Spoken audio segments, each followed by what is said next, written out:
dans le cas d'ici maintenant, on est dans une évaluation formative. Et donc, l'apprenant est confronté au problème dès le début du cours. C'est-à-dire qu'on lui pose un problème, par exemple, au lieu de dire, bon, on va faire, nous on dit mise en place de telle chose. Et donc, l'aboutissement, c'est en termes d'objectifs et de compétences qu'on doit pouvoir évaluer.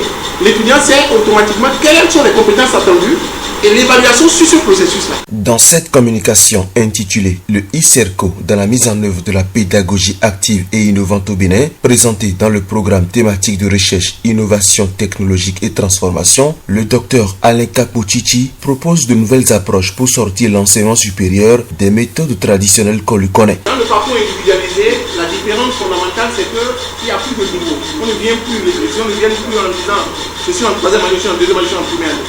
Il y a un cours sur le capteur, ce cours-là, l'étudiant se sent capable en fait, compte tenu des prérequis qu'il avait, etc. et tout, de suivre le cours, et il est évalué du même niveau que les étudiants du moins qui sont en troisième année. On a eu quelques difficultés parce qu'il y en a qui étaient, moi je suis en troisième année, je ne peux pas en fait, suivre la même formation que celui qui vient d'arriver.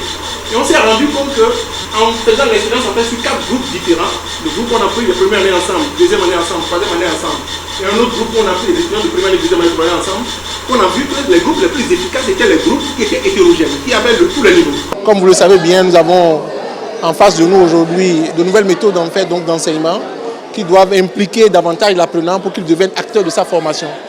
Et nous avons mis en œuvre en fait cette nouvelle forme de pédagogie qui prend en compte donc le parcours individualisé de l'étudiant et comment faire pour que l'étudiant, au-delà en fait des connaissances, puisse acquérir des compétences réelles, puisse innover, puisse créer son entreprise.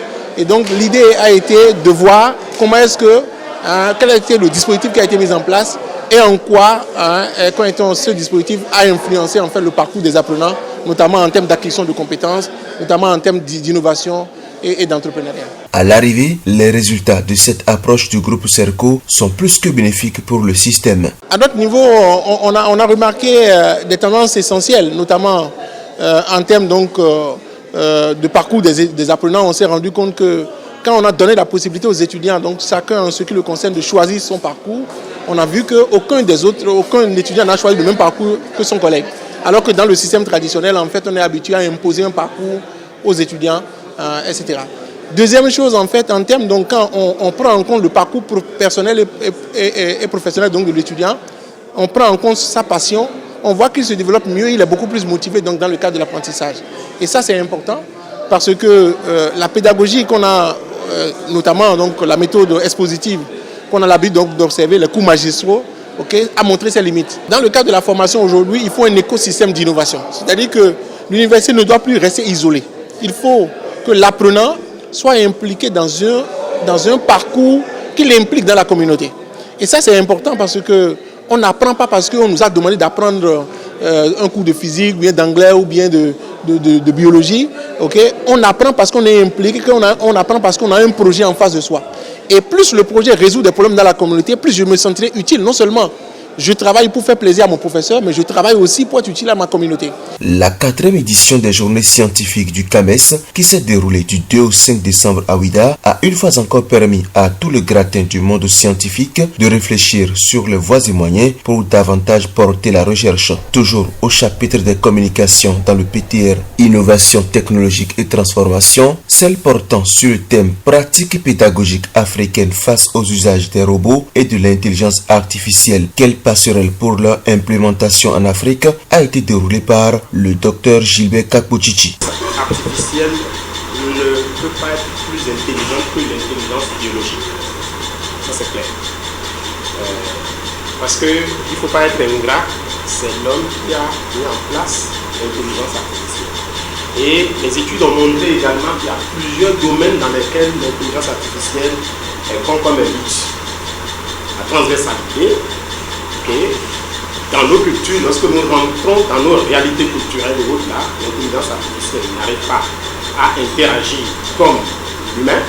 Donc il y a beaucoup de domaines dans lesquels l'intelligence artificielle n'arrive pas à appréhender les réalités de l'intelligence biologique. Ça, je suis parfaitement d'accord.